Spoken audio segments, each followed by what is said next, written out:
White Mesa Mill sits about 6 miles south of Blanding, Utah, up on a bench of red rock that the wind gets to from every direction. I'd driven through Blanding twice before on other contracts and never stopped. Nothing there to stop for, really. A gas station, a grocery store that closes early, a water tower you can see from the highway. The mill itself you don't see until you're almost on top of it, which is by design, I think, or maybe just geography. Either way, the first time I drove through the gate, I wasn't thinking much about it. Third environmental monitoring contract in the Southwest in 4 years. I knew what the work looked like before I'd unpacked my truck. That's not arrogance. It's just the nature of the job. Groundwater sampling, air particulate readings, instrument logging at remote stations. The equipment changes, the paperwork formats change, the site layouts change, but the logic of it doesn't. You're there to take readings and record them accurately and flag anything that falls outside the acceptable range. You do that every day. You document it properly. You stay out of the way of the people running the actual operation. That's the whole contract. I'd done it at a copper tailings site outside Tucson and a reclaimed uranium heap leach facility up near Moab. White Mesa was uranium processing again, which I knew going in. The pay reflected that. Isaac Kelly ran my orientation on a Tuesday morning in early October. 2 hours, start to finish. He had a conference room at the administration building with a laminated site map on the wall and a stack of binders on the table, and he went through the binders the way someone goes through a task they've done enough times that they're not really present for it anymore. Clipped sentences. No pauses to check whether I was following. He had pale blue eyes that didn't settle on anything for long, and when I asked a question, something about the reporting protocol for readings that fell in the marginal range, not quite out of spec, but trending that way, he looked at me and said, "What does the binder say?" I told him I hadn't gotten to that section yet. "It's in there," he said, and kept moving. Not hostile. That's the thing. Just efficient in a way that was designed to keep the conversation short. I noticed it the way you notice a door that doesn't quite hang level. Filed it and moved on. He handed me a ring of keys at the end of the orientation, labeled in his handwriting. Tight, even printing, the kind of handwriting that doesn't waste space. 7 monitoring stations along the southeastern perimeter, each with its own lock, each with its own instrument package. He walked me through the station map without walking me to the stations. Said I'd find them easy enough with the site coordinates loaded into the GPS unit in the equipment shed. I did find them easy enough. Spent the first 2 days just driving the perimeter, getting the layout in my head, checking that the instruments were reading and logging correctly. 6 of the 7 stations were straightforward. Set back from the tailing cells at regulation distance, accessible by graded dirt track. Nothing unusual about the instrument readings or the physical condition of the equipment housings. Standard stuff. Station 7 East was different in one way, which was just that it was farther out than the others and harder to reach. The track to it dropped off the main perimeter road and wound down a shallow grade toward the drainage trench at the base of tailings cell 4B. The cell itself was a big earthen impoundment, the kind of structure that looks like a low hill until you understand what's inside it, and then it looks like something else entirely. The earthen cap met a concrete channel at the base that was designed to catch surface runoff and direct it away from the licensed boundary. Station 7 East sat at the edge of that channel, monitoring the ground immediately adjacent to where the cap met the concrete. Farthest station out, least convenient to reach. I noted that and didn't think much about it. The first 8 nights were quiet. I'd pull the overnight data each morning, log it into the reporting system, flag nothing, move on. The air particulate readings were within range. The groundwater sampling results came back from the lab inside acceptable limits. The magnetometers at all 7 stations were reading baseline geomagnetic field strength, which is what they're supposed to read. A magnetometer at an environmental monitoring station is mostly there to catch subsurface disturbances. Settling, shifting, anything that might indicate structural movement in the impoundment or the surrounding soil. You want it to read boring. For 8 nights it did. The 9th night, I was asleep in the company trailer when my phone went off at 2:47 in the morning. The monitoring system was set up to push alerts for any reading that hit the instrument ceiling, not just out of range, but pegged at maximum. I'd never had one of those alerts before, not on this contract, not on the others. I sat up and looked at the screen. Station 7 East, magnetometer, maximum reading. I watched it for 11 minutes. The reading held at ceiling the entire time, which isn't how a calibration error usually behaves. A calibration error wanders, it drifts, it reads high or low, but it fluctuates. This didn't fluctuate. It sat at maximum and stayed there. And then at 2:58 it dropped to 0, not to baseline, to 0, and then came back up to normal background reading inside of about 30 seconds. I wrote it up in the morning log as a probable calibration error because that was the reasonable explanation, and I was still operating on reasonable explanations. Reported it to Kelly by email. He called me back inside 20 minutes, which was faster than he'd responded to anything else I'd sent him. "I'll come out and look at it," he said. He drove out to Station 7 East that afternoon. I went with him. He crouched in front of the magnetometer housing, opened the panel, looked at the instrument for maybe 4 minutes, didn't take any readings himself, didn't pull the data log, just looked at it the way you look at something when you've already decided what you're going to say about it. "It's faulty," he said. "I'll get a replacement unit out here." I asked him if he wanted to see the alert data from the overnight log. He was already closing the panel. "I'll put in the order this afternoon." The replacement unit arrived 2 days later. One of Kelly's crew installed it while I was running samples at the western stations, so I wasn't there for the installation. That evening I checked the new unit's calibration, ran a diagnostic. Everything looked correct. I logged it as operational and didn't think much more about it. That was day 11 of the contract. The replacement magnetometer's first full night of operation was day 12 going into day 13, and I went to sleep that night without any particular expectation. My phone went off at 2:47 in the morning. I stared at the ceiling of the trailer for a second before I looked at the screen, because some part of me had already understood what the alert was going to say before I read it. Same station, same instrument, same ceiling reading. I watched it for 11 minutes, and it held the whole time, and then it dropped to 0 and came back to baseline. Brand new unit. First night in the field. I set the phone face down on the mattress and lay there in the dark for a while. The wind was moving across the plateau the way it always did out there, steady and without any particular destination. I didn't report the second spike to Kelly. I'm not sure I made a conscious decision not to. It just didn't feel like something I was going to do. I drove out to Station 7 East every night for 3 nights before anything happened. That's not quite right. Let me back up. The driving started the morning after the second alert. Once I'd been lying on that mattress long enough to accept what I already knew. A brand new magnetometer, calibrated and certified, first night in the field, same reading at the same time for the same duration. I'd been doing environmental monitoring work for going on 6 years by then, and I knew what instrument error looked like. It looked like a noisy baseline, intermittent drift, readings that wandered without pattern. It didn't look like this. This looked like something was happening at Station 7 East at 2:47 in the morning, 11 minutes on the dot, and then stopping.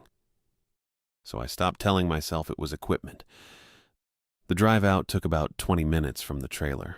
Gravel road most of the way, then a 2-track that cut south toward the tailing cells, the headlights picking up nothing but scrub and the occasional pair of eyes low to the ground. Rabbits, mostly.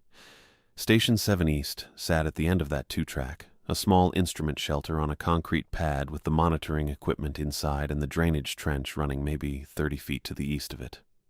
I'd parked the truck with the engine off by 2:15, 220, and just sit there with the windows down. The plateau at that hour had a particular kind of quiet, not peaceful exactly, more like held. The first night, nothing. The magnetometer spiked at 247 the same as before, held for 11 minutes, returned to baseline. I was sitting 10 feet from the instrument shelter when it happened.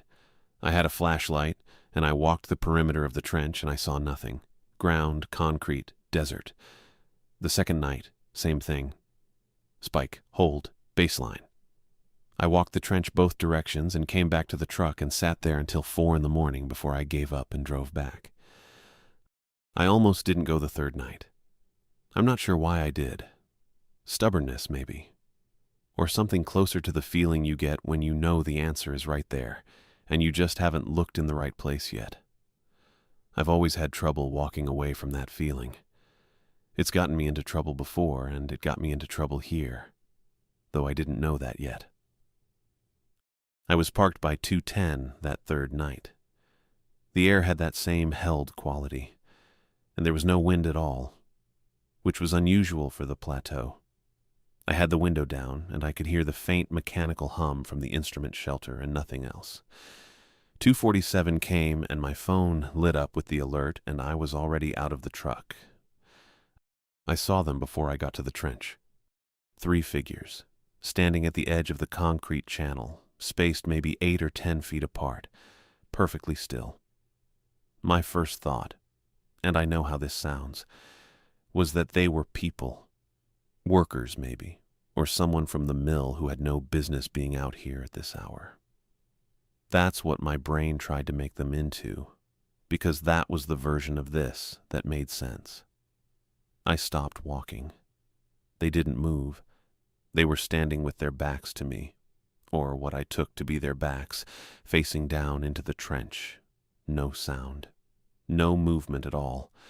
Not even the small shifts a person makes just from breathing. I turned on the flashlight. The beam went straight through them. That's the only way I know how to say it. It lit up the concrete on the far side of the trench, and the scrub beyond it, and the darkness past that, and where the 3 figures were standing, it just went through. No shadow behind them, no surface catching the light.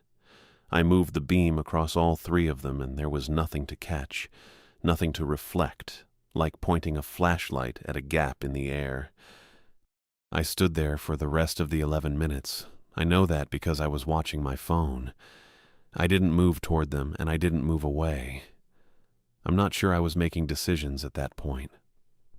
My hand was tight on the flashlight, and I had the beam on the middle figure, and I just stood there. And they stood there, and that was what happened until 2:58, when my phone showed the magnetometer dropping to 0, and the 3 figures were gone. Not gone like they walked away. Gone like they had never been a variable the world was tracking. I checked the camera before I left. The station's motion-activated unit was mounted on a bracket above the shelter door, angled to cover the trench approach. I pulled the memory card and sat in the truck with my laptop. The frame at 246 showed an empty trench, concrete flat desert beyond. The frame at 248 showed the same thing. Between those 2 timestamps there was nothing. Not corrupted data, not a run of black frames, just nothing. The file went from 246 to 248 as though the intervening time hadn't registered as something worth recording. I sat with that for a while. Then I went inside the shelter and started going through everything. I'm not sure what I was looking for exactly. Something to hold on to, maybe. Something that operated on rules I understood. I checked the magnetometer first, ran through its calibration log. Everything clean. I went through the equipment cabinet. Spare sensors, maintenance records, a laminated emergency contact sheet that listed Kelly's number at the top. I checked the storage drawers along the back wall. Survey maps mostly, folded wrong the way survey maps always end up, and a binder of historical readings going back 4 years. The map drawer was deeper than the others. I noticed it because, when I pulled it all the way out, The resistance was wrong. Too much weight for paper. I cleared the maps out and set them on the floor and pressed on the bottom of the drawer, and it shifted.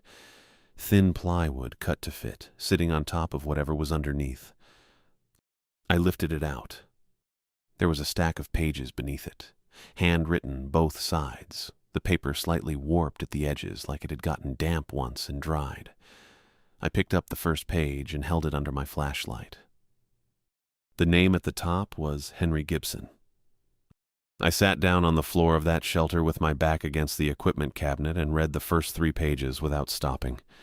His handwriting was small and even, the kind of handwriting that takes its time. The date on the first page was 8 months back. He'd been at this station, doing the same work, and he'd seen the same spike, and he had written it all down and hidden it here specifically, so that whoever came next would find it. I set the pages on my knee and looked at the ceiling of the shelter for a moment. Someone had been here before me, had seen what I just saw, or something close enough to it that it didn't matter, had understood that reporting it through normal channels wasn't going to get anywhere, and had left this record in the one place that a careful person doing a thorough job would eventually find it. I gathered every page, counted them, 23 in total, and put them in the inside pocket of my jacket. Then I put the false bottom back, put the maps back on top of it, and pushed the drawer closed.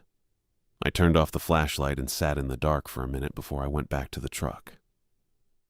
The plateau was still doing that held quiet thing.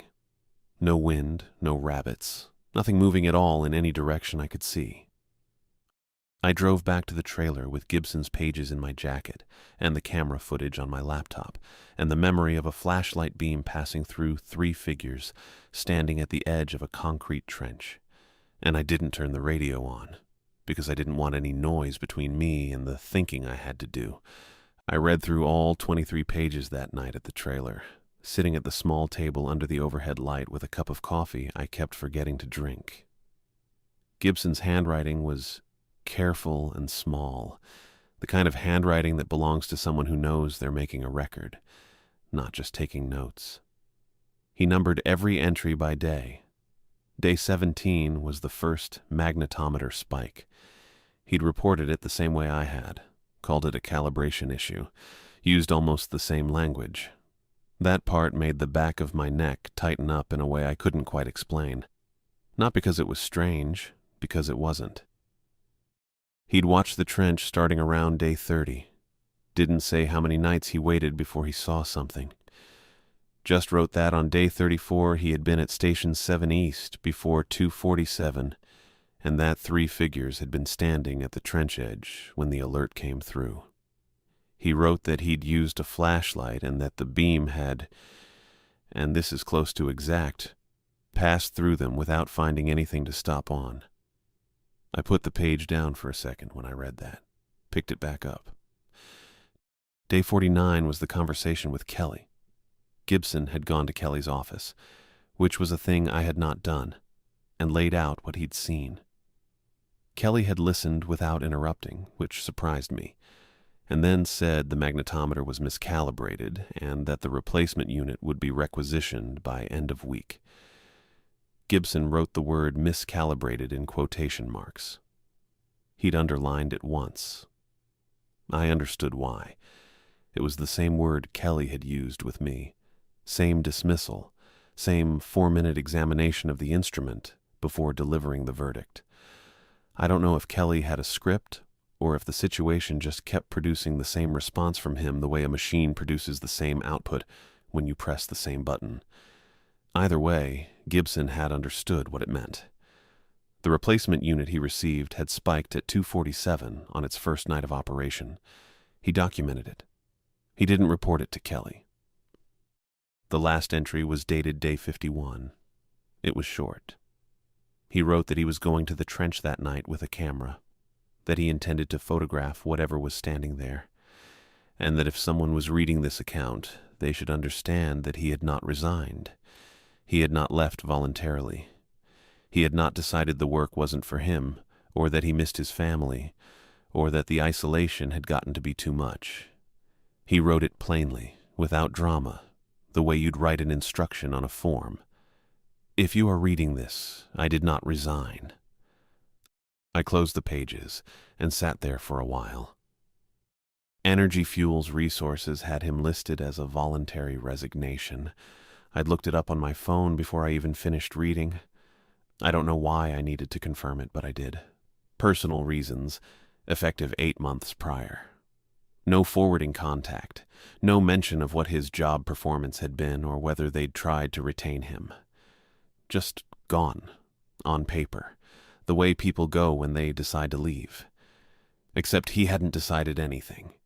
He'd decided to walk to a concrete trench with a camera, and then whatever happened after that had been turned into paperwork. I slept maybe 3 hours. The next morning I drove out to the trench at noon. Daylight, full sun, the kind of flat bright that makes the plateau look like it's been bleached. I told myself the daylight mattered, that whatever had been standing there at 2:47 in the morning was a 2:47 problem and not a noon problem, and I mostly believed that. Mostly. The drainage trench ran along the base of tailings cell 4B, concrete-lined, about 8 feet deep and maybe 5 feet across.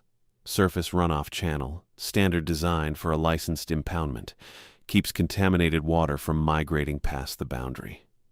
I'd walked past it a dozen times, doing my rounds without giving it much attention. That's the thing about infrastructure, you understand. You stop seeing it. I climbed down using the iron rungs set into the near wall. The concrete was cool in the shade of the channel walls, and it smelled like mineral dust and standing water, even though the channel was dry. I worked my way along the bottom toward the far end where the channel bent south toward the outflow grate. They were about 20 feet from the bend. Folded, sort of. That's not the right word, but it's the closest one I have. The shirts, 2 of them, a gray one and a tan one, were laid flat against the concrete, but with a shape to them, a fullness, like they'd been worn, and then the person wearing them had been lifted straight out, and the shirts had settled back into the outline of where the person was. The canvas jacket was on top. Energy Fuels Resources patch on the left chest, the kind of jacket you get issued on your first week.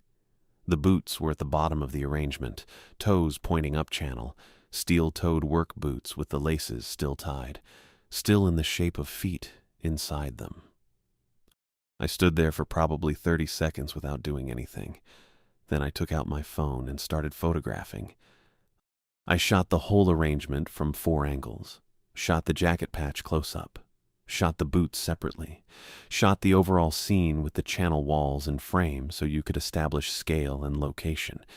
I did it methodically because methodical was the only gear I had available right then, and because I knew that if I stopped being methodical, I was going to have to deal with what I was actually looking at, and I wasn't ready to do that yet.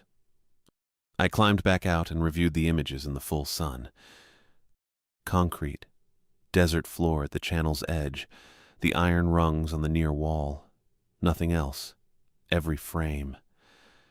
I scrolled through them twice, slow, thinking I'd missed something, that the angle had been wrong or the light had blown out the detail. Nothing. The clothing wasn't there. The boots weren't there. Whatever was folded into the shape of Henry Gibson at the bottom of that channel had the same relationship to cameras that the figures at the trench edge had, which is to say, none. I put my phone in my pocket and stood at the edge of the channel for another minute, looking down at the concrete that my photographs said was empty. I'd gone out there at noon because I thought daylight would make it manageable, and it was daylight, and the boots were still tied, and the jacket still had the shape of shoulders in it, and my camera had looked right at all of it and found nothing to record. I don't know what I thought that meant. I'm not sure I thought anything in particular. I just knew that Gibson had gone to that trench on day 51 with a camera, and that his clothes were still there 8 months later in the arrangement of a man who'd been removed from them, and that the camera part hadn't worked out for him either. I had his logs. I had the magnetometer records going back to my first week. I had GPS coordinates for the station and the trench both. I had the knowledge that the compliance officer at the NRC field office was a phone call away, and I had the knowledge that Kelly had already run this play once on a man who was now a voluntary resignation for personal reasons. What I didn't have was any idea what I was going to do with any of it. Not yet. But I knew I wasn't going to put the pages back in the drawer and finish out the contract and drive north in 5 months and let Henry Gibson stay a voluntary resignation. That part I was clear on. The rest of it I was going to have to work out. I sat in my truck for a while before I made the call. Not long, maybe 10 minutes. The engine was off, and the plateau was doing what it does in the afternoon, which is bake everything flat and still until the air above the ground goes wavy. I had Gibson's pages on the passenger seat in a stack I'd rubber banded together, and I kept looking at them the way you look at something you're not sure what to do with yet. The number for the Navajo Nation Historic Preservation Department in Window Rock took me 3 tries to find. Their website was the kind of government website that makes you feel like you're navigating a building where someone moved all the doors. I finally got it off a PDF that was 4 years old and hoped it still worked. It worked. The woman who answered transferred me twice.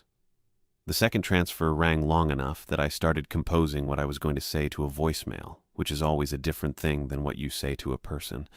Then someone picked up. Cultural liaison, this is Caden Thomas. Low voice, unhurried, the kind of voice that doesn't fill silence just to fill it. I told him my name. I told him I was an environmental monitoring contractor at White Mesa Mill, and that I was calling about land adjacent to Tailing Cell 4B on the southeastern perimeter. I said I had some questions about the site history, if he had a few minutes. I kept it that simple because I didn't know yet how much of the rest of it I was going to say.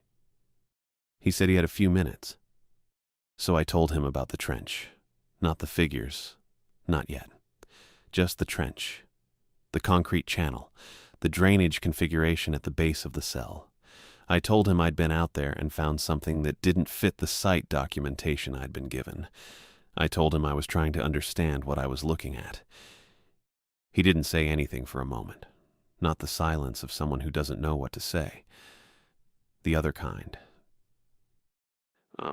What did you find? He said. Not a question exactly. More like he was giving me room to answer it. So I told him the rest. The magnetometer spikes. The figures at the trench edge. The camera frames with nothing between them. Gibson's logs. The clothes at the bottom of the channel, arranged the way they were, and the photographs that came back empty. I talked for probably 6 or 7 minutes straight, and he didn't interrupt once, which is not something most people can do. Most people. You give them that much information, they start asking questions in the middle of it, or they start making the sounds that mean they're deciding whether you're credible. Thomas just listened. I could hear him breathing, steady and even, and I knew he was still there. When I finished, he was quiet for another few seconds. The land adjacent to that cell, he said. The area around that drainage channel. Do you know what was there before the mill? I told him I didn't. He told me. 1956. The Atomic Energy Commission had run an excavation on that site, part of the uranium development push that was chewing through the Colorado Plateau back then. The families who'd been living within 4 miles of the site had relocated before the dig began. Thomas said that carefully, relocated. And I understood from the way he said it that the word was doing a lot of work. He said the relocation hadn't been about radiation concerns, which would have been the obvious reason given what the AEC was doing out there. It had been about something else. The families had said there was something sealed in that canyon, something that had been sealed there since before anyone living could remember, and that the sealing had been deliberate. I said, "Sealed how?"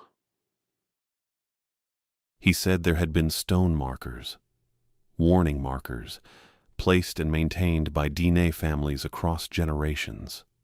Not one generation, many. The kind of effort that means something was considered serious enough to keep warning about indefinitely, to teach the next generation to maintain and the generation after that. He said the markers had been a system, not just a gesture. The AEC contractors in '56 had pulled them out and discarded them. Thomas used the word debris. That was apparently how the excavation records described the markers. Site debris, cleared prior to dig commencement. I was looking at Gibson's pages while he talked, the rubber band around them, the handwriting on the top page, slightly slanted, the letters of Gibson's name pressed harder than the rest like he'd been bearing down when he wrote it. "So whatever's down there," I said, and then I stopped because I wasn't sure how to finish it. "Whatever was sealed there," Thomas said, "was sealed for a reason that people understood well enough to maintain the warning for a very long time. The 1956 excavation didn't find anything that appeared in any report I've ever seen. But the markers were gone after that, and the families didn't go back. 60 years. That was the number I kept turning over after I got off the phone. Kelly had called the first magnetometer faulty and the second one faulty, and whatever he'd said to Gibson in week 7, he'd also said to me in week 1. The same script, the same dismissal. That didn't happen by accident. That was a managed response. And managed responses don't get built overnight. Somebody had understood what that site was for long enough to build a protocol around it, and the protocol was, call it a calibration error, replace the instrument, and if the contractor keeps asking, find a reason to end the contract. Gibson had been a voluntary resignation for personal reasons. I was going to be something similar if I kept going. I already knew that. What I hadn't known until Thomas told me was that the thing at the trench at 2:47 a.m. wasn't new. It wasn't a byproduct of the mill operations, wasn't something the tailings impoundment had created or disturbed in some way I didn't have the geology to understand. It had been there before the mill, before the AEC, before anyone who was alive now had been alive. The 1956 excavation had just taken down the signs that said, "Don't go near this," and then the mill had been built on top of it, and now there was a concrete drainage channel running right through the middle of whatever the Diné families had spent generations warning people away from. I thought about Gibson finding those pages and deciding to go to the trench with a camera. I thought about how that had seemed like a reasonable next step from where he was sitting. Document it. Photograph it, get something on record that couldn't be explained away. I understood the logic. It was the same logic I'd been running. His clothes were still at the bottom of that channel. I put my phone in my jacket pocket and sat there for a minute looking at the plateau through the windshield. The heat shimmer was still going. Nothing moved. Then I got to work. I had a small flatbed scanner in my gear bag. I used it for field documentation, copying handwritten log entries when the originals needed to stay on site. I pulled it out, set it on the passenger seat, and went through Gibson's pages one at a time. 41 pages. Some of them were dense, small handwriting covering most of the sheet. Some were just a few lines. I scanned every one and checked each image on my laptop screen before I moved to the next, making sure the text was legible, making sure nothing was cut off at the edges. Then I photographed each page separately with my phone. Belt and suspenders. My old supervisor on a pipeline job in Wyoming used to say that belt and suspenders, whenever you backed up a backup. I'd thought it was overkill at the time. I didn't think that now. The magnetometer records were already on my laptop in the monitoring software's export format, time-stamped and unmodified. I pulled those into a folder, the GPS coordinates for Station 7 East, in the trench I'd logged separately on my handheld unit the first week. I exported those, too. Thomas's account I typed out from memory while it was still fresh. I'm not a fast typist, and I kept stopping to make sure I had the details right. 1956, the AEC excavation, the families within 4 miles, the stone markers described as site debris. I wrote it as close to verbatim as I could get, noted that the source was Caden Thomas, cultural liaison, Navajo Nation Historic Preservation Department, Window Rock, and included the date and approximate time of the call. I had a USB drive in the center console, one of the small ones, 16 gigabytes, that I'd bought in a gas station outside Cortez when I'd needed one in a hurry on a previous job and had just left in the truck. I plugged it in and copied the folder over. Gibson's scans, the magnetometer records, the GPS coordinates, Thomas's account. I held the drive in my palm for a second, lighter than it had any right to be, given what was on it. I put it in my shirt pocket, buttoned the pocket, and started the truck. The Blanding field office sat in a strip of government buildings off a side road that didn't get much foot traffic. I'd driven past it twice before I found the right turn. Small place. The way NRC field offices always are. A waiting area with 3 chairs and a table with outdated trade publications stacked on it, a front desk with nobody behind it, a door propped open to a back hallway. The air conditioning was running hard enough that I could feel the cold coming off the floor through my boots. I stood at the front desk for maybe a minute before a woman came out and asked if I had an appointment. I said I didn't, but I had documentation I needed to place with the regional compliance officer in person. She looked at me the way people look at you when they're deciding whether to make something difficult. Then she said Carter was in and went back through the door. Lee Carter came out a couple minutes later. 50-something, soft build, the kind of face that belonged behind a desk, and knew it. Wire-framed glasses, pale eyes, a pressed shirt that had never been near a field station. He looked at me the way you look at a contractor who's shown up without an appointment, mildly inconvenienced, not alarmed. "Come on back," he said. His office was small and organized in the way that means someone has been in the same job long enough to stop noticing the room. A filing cabinet, a government-issue desk, a monitor with a screensaver running.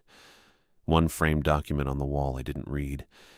He sat down behind the desk, and I sat across from him, and I reached into my shirt pocket and put the USB drive on the desk between us. I had not said a word. Not where I worked, not why I was there. Not what was on the drive. I'd been planning what to say on the drive over, running through it. The magnetometer records, the dates, Gibson's name, the trench coordinates, Thomas's account of the 56 excavation. I had an order to it. I was going to lay it out clean. Carter looked at the drive on his desk. Then he said, "This come through Kelly." I heard it, but my brain needed a second to catch up to what I'd heard. He hadn't asked me who I was, hadn't asked what the drive was, hadn't asked what I was there about. He'd said Kelly's name. My hand was still on the edge of the desk from setting the drive down. I pulled it back. Carter's expression hadn't changed. That's the part I keep coming back to. He said it the way you'd say, "Did you park out front?" Just a routine question. Just orienting himself. He already knew the mill. He already knew Kelly. He'd heard some version of this before, maybe more than once, and he was trying to figure out where I fit in the version he already had. I didn't say anything.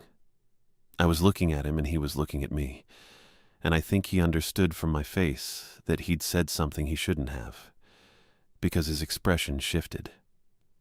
Not much, just a small recalibration. The way someone looks when they've played a card too early and are deciding whether to pretend they didn't. "I'm just trying to understand the chain of..." I stood up. He kept talking. Something about protocol, something about documentation, something about the proper reporting structure for contract personnel. I wasn't listening. I was looking at the USB drive on his desk and thinking about whether to take it back and deciding no, leave it. Because if I took it back then, he could say I'd come in with nothing and left with nothing, and whatever happened next, I wanted him to have to account for that drive existing. I walked out. Through the hallway, through the waiting area, past the woman at the front desk who looked up as I came through. I pushed the door open, and the heat hit me after the air conditioning, and I walked to the truck and got in. I sat there for a minute, maybe longer. The parking lot was empty except for 2 other vehicles. A crow was working at something on the asphalt near the far end. Carter had said Kelly's name before I'd said a single word. That was the whole thing, right there. That was 60 years of management compressed into one sentence. The NRC field office and the mill weren't 2 points on a reporting chain. They were the same point, just wearing different labels. Whatever Gibson had found, whatever the figures at the trench meant, whatever the families within 4 miles had understood well enough to leave before the AEC contractors arrived, all of it had been sitting inside a structure that was designed to hold it, and the structure had held. I started the truck and drove back toward Blanding. Kelly called at 9:47 that night. I was at the table in my rented room with Gibson's secondary copies spread in front of me, the ones I'd kept on the second drive, the one that had never left the locked box under the back seat. I'd been going through them again, not looking for anything new, just sitting with them. That's my way of saying I didn't know what else to do with my hands. The phone lit up with the mill's main line, not Kelly's cell. That detail registered. "Wood," he said. "Yeah. Your contract is terminated effective immediately. Accessing restricted monitoring records without authorization. You'll receive written confirmation by email." I didn't say anything. "Your personal effects can be collected from Station 7 East tomorrow before noon. After noon, the site will be secured." I was counting. Not deliberately. Just something my brain does when it's not ready to respond. I got to about 8 before he said, "You understand?" "I understand," I said. He hung up. 40 seconds, give or take. I set the phone down and looked at it for a moment. The call had come less than 8 hours after I'd walked out of Carter's office. Kelly had been told within the same workday, probably within the hour. Carter had picked up his phone while I was still in the parking lot, maybe, or close enough to it that the difference didn't matter. Restricted monitoring records. That was the language they'd landed on. Tidy. It covered Gibson's logs, covered the magnetometer exports, covered anything I might have accessed that they could characterize as outside my contract scope. It was ready language, the kind you keep on a shelf for when you need it. I'd been handed the same dismissal they'd used before, probably more than once, just with my name substituted in. I didn't sleep much. I lay on the bed and looked at the ceiling and thought about Gibson's final entry. If someone is reading this, I did not resign. 8 months ago, the same structure, the same management, the same language about voluntary departure for personal reasons, and now my contract was terminated for cause, which was a different kind of clean exit, but clean all the same. In the morning, I drove back out to the southeastern perimeter. I had personal gear at Station 7 East, a handheld GPS unit I'd brought from home, a field notebook, a spare moisture-wicking shirt I'd left on a hook inside the equipment cabinet, a headlamp. Nothing I couldn't replace. But I'd told myself I was going to collect it, and I wanted to see the station one more time, and I think I wanted to see whether the map drawer was locked. It was early enough that the light was still low and orange across the plateau. The road out to the station was empty. I parked where I always parked, got out, and stood there for a second in the quiet. No wind. The tailing cell sat behind its earthen cap, and the drainage channel ran out toward the trench, and the morning smelled like dust and something faintly mineral, the way it always did out here. I unlocked the station door and went inside. The map drawer was locked. I stood there a second, just looking at it. The station was quiet the way it always was out here. No ambient noise, no traffic, nothing but the faint tick of the instruments cycling through their readings and the sound of my own breathing.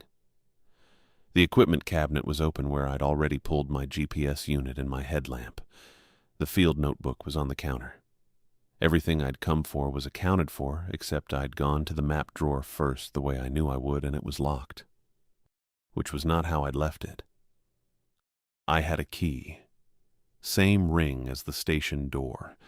Same worn brass fob Kelly had handed me on orientation day. I put it in the lock and turned it and opened the drawer. Empty. The false bottom was still there. I could see the seam where it sat inside the frame. But when I lifted it, the space underneath was clean. Swept clean, almost. No pages, no dust, no impression in the surface where a stack of handwritten paper had sat for however long Gibson had been gone. Just bare metal and a faint smell of something dry and mineral that could have been the drawer itself, or could have been the desert air coming through the ventilation gap at the base of the wall. I put the false bottom back down and closed the drawer and stood there. Okay, so that was how it went. I worked through the sequence because I needed to, not because I was surprised. Carter had been in contact with Kelly before I'd even left the NRC field office parking lot. That was the only way the timeline made sense. Kelly calls me that night, 40 seconds, contract terminated, and then sometime between that call and this morning, somebody drove out to the southeastern perimeter, unlocked Station 7 East, and cleared the drawer. Whoever it was had a key. Of course they had a key. Kelly had a master. Carter probably had access to whatever Kelly had access to, or knew someone who did. 60 years of managing a situation like this, you don't leave the physical evidence in a monitoring station on the off chance the next contract worker finds it. You handle it. You wait until the contract worker is no longer the contract worker, and then you handle it. I thought about Gibson. I thought about how he'd written those pages in the first place, hidden them in a station he knew would be accessed by whoever came next, trusted that the false bottom was enough. And it had been enough for 8 months. Long enough for me to find them. Long enough for me to read them and understand what they meant and make copies. That was the thing. I'd made copies. Not the USB drive I'd left on Carter's desk. That was gone, absorbed into whatever Carter was managing on behalf of whoever Carter was managing it for. But I'd loaded Gibson's logs onto a secondary drive before I'd ever driven to Blanding. A separate copy, made the same afternoon I'd photographed the pages, before I'd even called Thomas in Window Rock. The secondary drive had never been in the NRC field office. It had never been in Kelly's line of sight. It had been sitting in the center console of my truck since I made it, and it was still there now, and the people who had cleared this drawer did not know it existed. I picked up my field notebook and my headlamp. The moisture-wicking shirt was on the hook inside the equipment cabinet, and I took that too, folded it, tucked it under my arm, checked the counter once, the shelves, the floor around the cabinet. Nothing else was mine. I took one more look at the station. The replacement magnetometer was running its cycle, the readout ticking through its baseline numbers the same way it had every night I'd been here. 2:47 in the morning it would spike, hold for 11 minutes, drop to 0, and come back. Kelly would declare it faulty again, probably. Or maybe they'd just pull the station entirely, reclassify the monitoring zone, find some administrative reason to retire the equipment. I didn't know. Not my problem anymore, technically speaking. Except it was, and I knew it was. And that was the part I was still working out. I locked the station door behind me. Habit. Didn't make much sense given everything, but I locked it anyway and put the key back on the ring. Outside, the light had gone from orange to flat white, and the plateau was doing what it always did at this hour. Just sitting there, enormous and indifferent, the tailing cell behind its earthen cap and the drainage channel running out toward the trench, and the sky already pale and hot above the canyon rim. I stood at my truck for a moment and looked south toward the trench. 8 feet down, a concrete channel. Work shirts, a canvas jacket, a pair of steel-toed boots arranged in the shape of a man who was no longer inside them. No photograph that would prove it. No physical record in that drawer anymore. Just my memory of it, and Gibson's words on a drive sitting in my center console. I got in the truck. The drive north on US 191 takes you up through the canyon country, red rock and juniper, and the occasional pull-off where somebody stuck a historical marker about the uranium boom. I've driven that road enough times that I stopped seeing it mostly. I was not seeing it that morning. I was running the same loop I'd been running since I stood at that open drawer. Carter, Kelly, the drawer, the drive, what it meant that the reporting chain ran from the mill to the NRC field office without a single gap in it. 60 years. That was the number Thomas had given me. 60 years since the AEC contractors pulled those stone markers out of the canyon and treated them as debris. 60 years of whatever was sealed in that canyon existing in a regulatory environment that had learned, somewhere along the way, to manage it. Not to address it, not to report it, to manage it. Keep the monitoring stations staffed with rotating contract workers. Declare the anomalies faulty equipment. Terminate anyone who pushed. List the departures as voluntary. Gibson had pushed. Gibson's clothes were at the bottom of a concrete channel. I pulled over outside Moab. Not a designated pull-off, just a wide gravel shoulder where the road straightened out before the river. I sat there with the engine running and looked at the center console. The secondary drive was a plain black rectangle, 32 gigabytes, the kind you can buy at any gas station in a 3-pack for $12. I'd labeled it with a strip of electrical tape and a marker, WMM backup, which was not a sophisticated labeling system, but it had done the job. Gibson's logs, my photographs of each page, the magnetometer records going back to my first week, Thomas's account of the 1956 excavation, transcribed the same night we'd spoken because I'd written it down while it was fresh, the GPS coordinates for Station 7 East and the drainage trench, and my own notes, everything I'd written in that field notebook transferred over. I knew what Carter had already done with the USB drive I'd left on his desk. I knew what Kelly had already done to my employment record. I knew that whatever official body you might theoretically report this to, that body had already demonstrated what it did with the information. The reporting chain was a closed loop. I'd walked into it and walked back out, and the loop had closed behind me the same way it had closed behind Gibson, except Gibson had gone to the trench at night with a camera, and I had not done that, and I was still here, and that distinction felt important. There was one move that a closed loop could not absorb quietly. That was the thing I was working out on that gravel shoulder outside Moab, engine running, secondary drive in my hand. You make it public. You attach your name to it. You post it somewhere that cannot be unlocked with a master key and swept clean before morning. You understand what it costs, and I did understand sitting there. I was clear-eyed about it. And you do it anyway because the alternative is that nobody ever knows, and Henry Gibson's clothes stay folded in the shape of his absence at the bottom of a concrete channel, and the next contract worker finds the same false bottom in the same empty drawer, and the loop keeps running. I put the truck back in gear. I'd make the post from Moab, somewhere with a decent connection. I knew the forum. I'd used it on a previous contract. An accountability board for environmental monitoring irregularities. The kind of place that got read by journalists and watchdog groups and people who paid attention to the uranium sector. Not a perfect solution. Not a solution at all, maybe. But a record. A public one. With my name on it.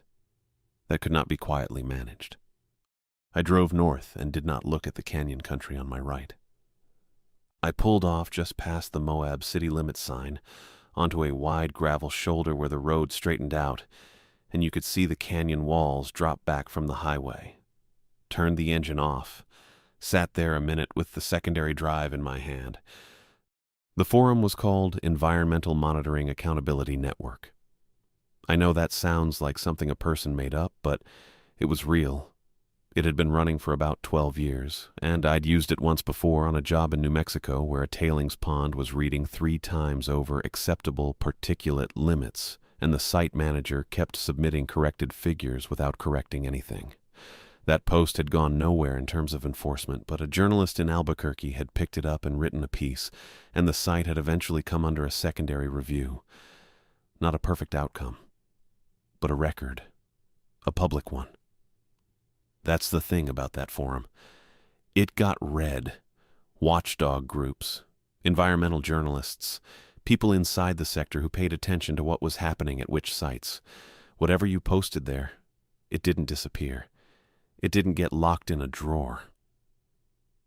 I opened the laptop on the passenger seat and connected to my phone's hotspot. The connection was slow out here, the kind that makes the loading bar move in small, reluctant increments, and I sat watching it and not thinking about much. That's not true. I was thinking about Henry Gibson. I was thinking about the fact that his clothes were still down there, that they hadn't been collected, hadn't been logged as evidence, hadn't been explained away as anything. They were just there, in the shape of him, in a concrete channel that the cameras had agreed not to see. I was thinking about the fact that Kelly had known Gibson's name and had said voluntary resignation without blinking, and that Carter had known Kelly's name before I'd said a word, and that the chain ran deep enough and long enough that nobody in it had ever felt the need to clean up what was at the bottom of that trench. Because who was going to ask? The connection loaded. I logged into the forum under my account.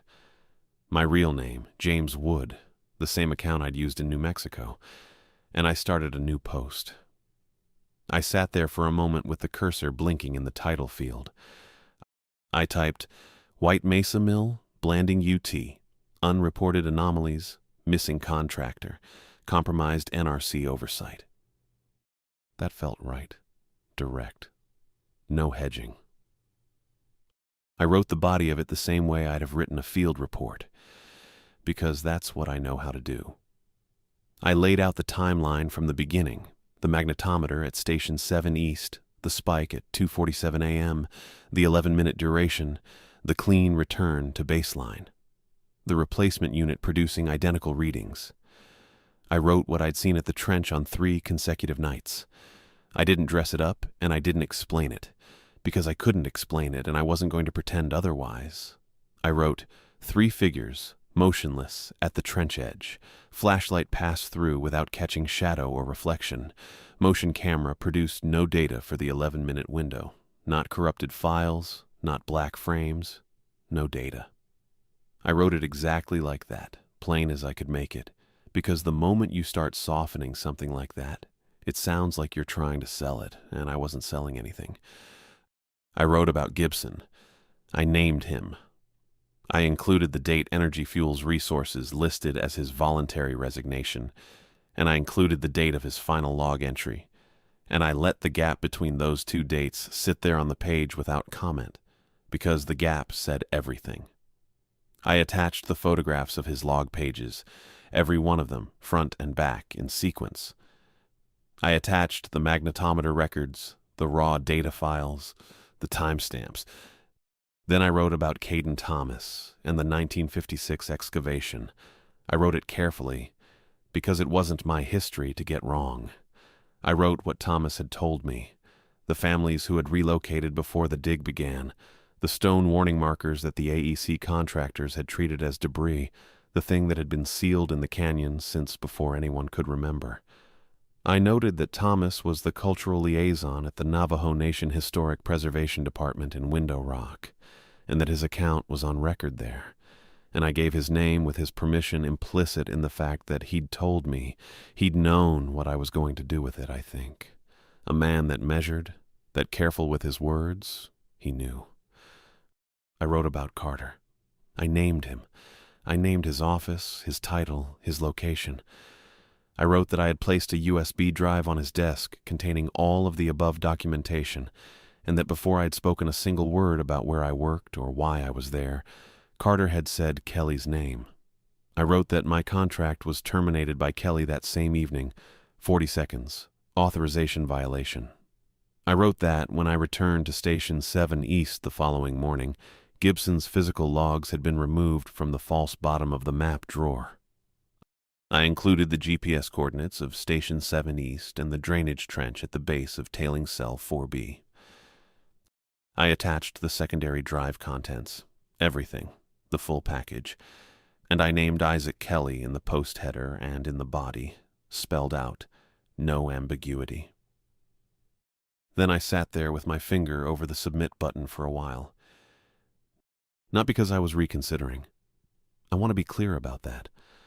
I wasn't reconsidering. I was just... I don't know how to say this without it sounding like more than it was. I was just acknowledging what I was doing. The moment before you do a thing that can't be undone, you sit in it for a second. That's all it was. My name was already gone from the sector. Kelly had handled that the night before in 40 seconds. Whatever came next, professionally, that door was closed. What I was doing now was attaching my name to a public record that no official body would corroborate.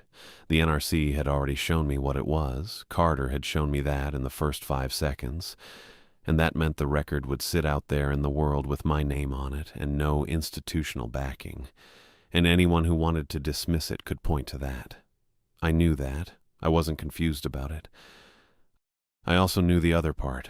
The part I'd been not thinking about since I drove away from Station 7 East that morning. Whatever stood at that trench at 2:47 a.m. I'd watched it for 11 minutes, 3 nights running, close enough that I'd swept a flashlight across it and watched the beam pass through like it was passing through air. And it had watched back. I don't know how I knew that. I just knew it the way you know when something in a room has turned its attention toward you. Some shift in the quality of the silence. Something that registers before your brain catches up. It had watched back. And I had walked to the trench in daylight and found what was left of Henry Gibson and taken photographs that showed nothing. And it had let me do that. And it knew my face now the same way it had known Gibson's face. That was already done. Posting this or not posting this didn't change that. That was already in the ground with me, permanent as the coordinates.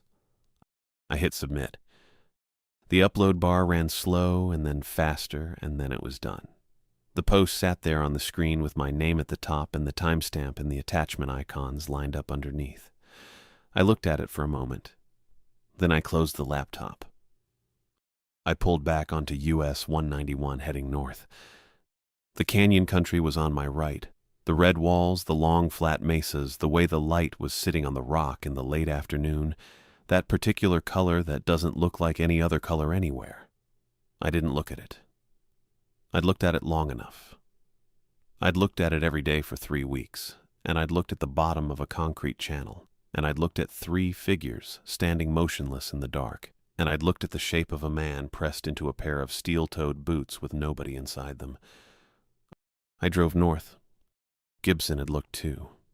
He'd looked carefully and methodically, and he'd kept records, and he'd gone back one final time to get the proof, and whatever was in that canyon had been there since before the warning markers, since before the AEC, since before anyone now living had a name for it. It had been sealed, and then unsealed, and it had been managed and covered and explained away for 60 years, and none of that had changed what it was. It was still there. It would still be there after Kelly retired, and after Carter moved on, and after the mill ran through whatever was left of its licensed lifespan, and the tailing cells got capped, and the monitoring contracts got handed to the next crew. My post was out there now. That was what I had, a record with my name on it, public, attached to coordinates and documentation, and the name of a man who had gone to that trench and not come back. It wasn't enough. I knew that. It was what there was. I kept driving. The canyon walls dropped back from the road, and the plateau opened up wide and flat, and the sky above it was the kind of blue that makes the distance look closer than it is. I didn't stop again until I needed gas.